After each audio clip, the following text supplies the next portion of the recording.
Welcome back to the Daily Bread Bible Study. We are looking at day 90, focusing on the last chapters in 1 Samuel, 1 Samuel chapters 28 through 31. Today we will witness the death of King Saul and the end of the book of 1 Samuel. The path for the rise of God's King David will be opened, and we will see an ominous visit from the prophet Samuel. So in 1 Samuel 28, soon to be King David flees into the territory of the king of Gath in the region of the Philistines. King Achish gives David many things in return for David fighting on his behalf. Things are benefiting both parties until the Philistines decide to go to war with Israel. Achish said to David, "You know, of course, that you and your men are to go out with me in the army." David is put in a rough spot. He has sworn not to raise his hand against God's anointed. He considers God's anointed to be King Saul. Yet at the same time, he has enjoyed the protection of King Achish from King Saul. David merely comments in 1 Samuel 28, verse 2, "Very well, then you shall know what your servant can do." Back in Israel, King Saul sees the Philistine forces. The Lord stopped communicating with him, and Saul is nervous to know how the battle will go. Saul still has trouble obeying God, and today is no exception. In Exodus 22:18, "You shall not permit a female sorcerer to live." And also, "No one shall be found among you who makes a son or daughter pass through fire, or who practices divination, or is a soothsayer, or an augur, or a sorcerer, or one who casts spells, or who consults ghosts or spirits, or who seeks oracles from the dead. For whoever does these things is abhorrent to the Lord. It is because of such abhorrent practices that the Lord your God is driving them out before you. You must remain completely loyal to the Lord your God." So Saul decides that since he is already abhorrent to God, the risk is worth the reward. Yet Saul wants to save face with the people, and he recently expelled these taboo practitioners, so Saul goes in disguise at night to a medium. After promising her that no punishment will come to her, he has her contact the deceased prophet Samuel. In 1 Samuel 28, verse 13, the woman said to Saul, "I see a divine being coming up out of the ground." He said to her, "What is his appearance?" She said, "An old man is coming up. He is wrapped in a robe." Saul recognizes Samuel from the description. It is interesting to note about what the dead man looks like. Saul is old, Samuel is old, likely as Saul remembered him the last time they met. Samuel comes up out of the ground, so he is not coming up from heaven, or coming down from heaven. And this seems to fit the New Testament Sadducees, who say there is no resurrection and spirits and corpses will remain in the ground, which Jesus then corrects in Matthew 22, verse 29. Jesus answered them, "You are wrong, because you know neither the Scriptures nor the power of God. For in the resurrection they neither marry nor are given in marriage, but are like angels in heaven. For as for the resurrection of the dead, have you not read what they said to you by God? I am the God of Abraham, the God of Isaac, the God of Jacob." He is God not of the dead, but of the living.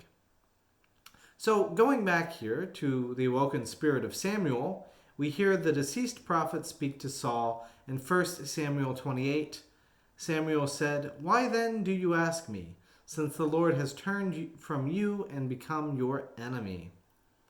And because you did not obey the voice of the Lord," aka consulting the soothsayer, the being able to consult him from the dead, "and did not carry out his fierce wrath against Amalek," that too, "therefore the Lord has done this to you today." Additionally, Samuel ominously states, "Tomorrow you and your sons shall be with me." Ooh, that they will be dead. Which sounds more threatening than Jesus' promise on the cross, which says, "Today, I tell you, today you will be with me in paradise." So in 1 Samuel 29, returning again to the Philistines' army and David, we see King Achish march his troops together with the Philistine forces. Other leaders are skeptical and say, "He shall not go down with us to battle, or else he might become an adversary to us in the battle." So King Achish concedes and tells David to leave. David wants King Achish to know he would indeed fight on his behalf. Yet also obeys the Lord and to the call to not lift his hand against King Saul. In 1 Samuel 30, David returns to Ziklag only to find the place raided by the Amalekites. In 1 Samuel 30, they had attacked Ziklag, burned it down, and taken captive the women and all who were in it, both small and great. They killed none of them, but carried them off and went their way. The people wanted to stone David and feel David feels responsible for the loss of his followers, yet finds resilience as he, quote, strengthened himself in the Lord his God. David, who obeys God's ways, unlike King Saul, then consults God via a priest Abiathar. David hears God respond, unlike King Saul, with a positive message. So David takes 400 men to pursue the Amalekites, then finds an Amalekite servant who was left behind ill, and treats him with grace. He leads them to the Amalekite troops, and David's forces defeat the enemy. David brought back everything and more. Some want to hoard the spoil, but David calls his people to be generous. In 1 Samuel 30, verse 24, "For the share of the one who goes down into battle shall be the same as the share of the one who stays by the baggage. They shall share alike." So in practicing his own words, David sends a portion of his spoils to the elders of Judah. Closing out with the last chapter in 1 Samuel chapter 31, another battle does not go well for the Israelites. The Philistines fight King Saul's forces at Mount Gilboa, and the losses are severe. In 1 Samuel 31, verse 2, the Philistines overtook Saul and his sons, and the Philistines killed Jonathan and Abinadab and Malchusah, the sons of Saul. King Saul was badly wounded, even asking his armor-bearer to kill him instead of his enemies. Declining to assist, King Saul, quote, took his own sword and fell upon it in 1 Samuel 31, verse 4. The armor-bearer waits to confirm Saul is dead and then does the same to himself. The Israelites panic, vacating towns to the Philistines. And the Philistines send Saul and desecrate his body before their God.